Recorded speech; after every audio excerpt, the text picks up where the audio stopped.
With 5 cards already announced and a total of 8 foils, I think it's safe to say that we're getting near the end. So what could we expect from this final wave of support? Could it actually be good? Could it be meta-defining, game-breaking, have a huge impact on our deck building? Should we actually have faith in it? Today I'm going to try my best to resolve all of that. So before we start, friendly reminder to like and subscribe. Motivates me so much to keep making videos like these, and yet let's jump right into it. So as some of you might already know, I actually made 2 prediction videos prior to making this one. I was actually kind of using the Ice Bear structure deck patterns as a reference. So I predicted that the first wave would be around mid-March and that the second wave would be around mid-April. So the third wave should actually be around May 5th, May 3rd. And the reason why I'm saying that is because for the Ice Bear structure deck, they actually got their third wave of support on November 9th for a deck that was supposed to be launched on November 21st. So 12 days before, meaning that 15 minus 12 equals 3. Yes, I know I'm good at maths. We should actually get at least 2 cards from that, but not necessarily all of them, not all 3. Let me explain myself. So this might actually be a bit weird, but the last card in the Ice Bear structure deck was actually announced kind of individually, like not even in a wave.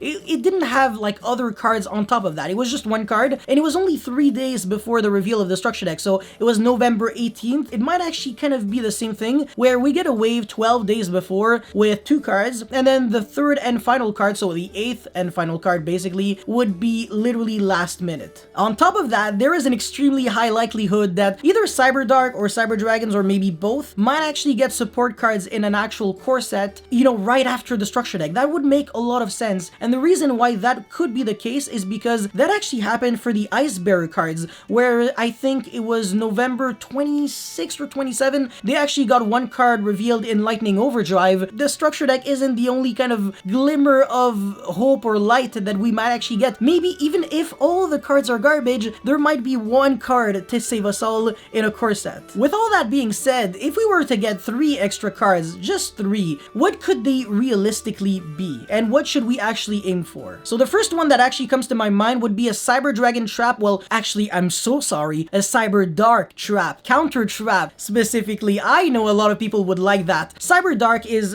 probably much better than Cyber because it is not only searchable by core, by overflow, by all of those cards because it's still a cyber card, it's also a Cyber Dark card, meaning that it is searchable by Cyber Dark Claw. So it's actually the best of both worlds. Yeah, I already made this joke, okay, I'm sorry. But yeah, it would be searchable by pretty much everyone and their mother. I hope it will have a really nice effect, just like Salamangreat Roar, where if you control either a Cyber Dark or a Cyber Dragon monster, you can negate a spell, trap, or monster effect, but there should be a drawback to this in order to punish people who are just trying to splash this in decks that could play like Infinity or something that wouldn't even be Cyber Dragon based. It should actually have something similar to the condition of Ancient Warriors Rebellious Lufang, where it says you cannot use monster effects the turn you use this effect except for Cyber or Cyber Dark monsters, in order to also punish people who are playing hand traps. So it'll pretty much force a playstyle of pure dedicated Cyber and Cyber Dark cards, which I think is quite healthy. The second card should really be a level 3 Cyber Dragon monster this time, and hopefully it won't have too much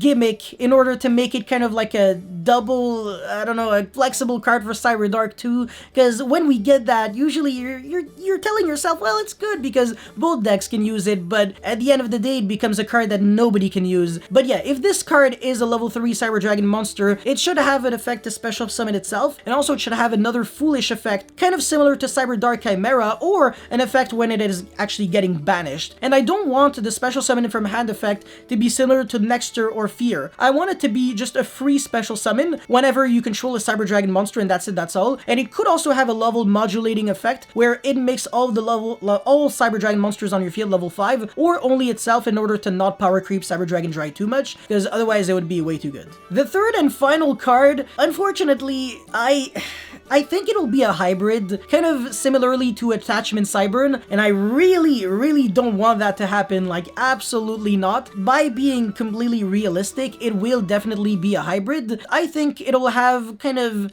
an unplayable effect. I think it'll be a bad card. So 1/3 of the cards that we're gonna get are gonna be, well, one of the 3 cards. I don't know why I'm saying 1/3. One of the 3 cards will probably be a bad card, but let's just say we're trying to stay optimistic for this one. If we could actually get a field spell that searches on activation, that would be absolutely gorgeous. But the reason why I doubt that, and I don't think it will happen, is because Cyberdark already have Cyberdark Inferno, and I don't think Konami wants Cyberdark players to deviate from this kind of line of play or play style that they would usually kind of try to go for, even though Cyberdark Inferno isn't that great. It's actually not a good card whatsoever. But yeah, a field spell that could actually help the consistency could be nice. The other reason why I don't think that would be the case is because we actually did get a search card in the set, and it wasn't a good one. It was a search card that doesn't even make you go plus, and it's a lot of commitment for very little gain, which is just, it's kind of like an already power-crept version of Emergency. Like, it's less good than Emergency. It came significantly longer after, and it's just way less good. But hopefully we could actually be optimistic and expect for better than that. Anyways, that's all I had to say for my prediction video. If you guys have your own predictions or comments or feedback or whatever, please let me know in the comment section below, because I would love to actually hear them. Usually I see a lot of really interesting stuff, a lot of really cool concepts, like the Chimera Tech monsters with like dragons and stuff like that, or like Bells and Shops cards in the same column, a Link monster for Cyberdark that could actually equip from the deck or graveyard, kind of similar to Union Carrier, but Cyberdark only. I don't know, there could actually be just so much in this structure deck. It has the potential to be really good, but unfortunately, we didn't get the best in the 5 first cards. So anyways, that's all I had to say for this video. If you guys enjoyed, please make sure to leave a like and a subscribe. That would mean the world to me, and that's pretty much it. Thank you very much for watching, and I will see you next time. Peace.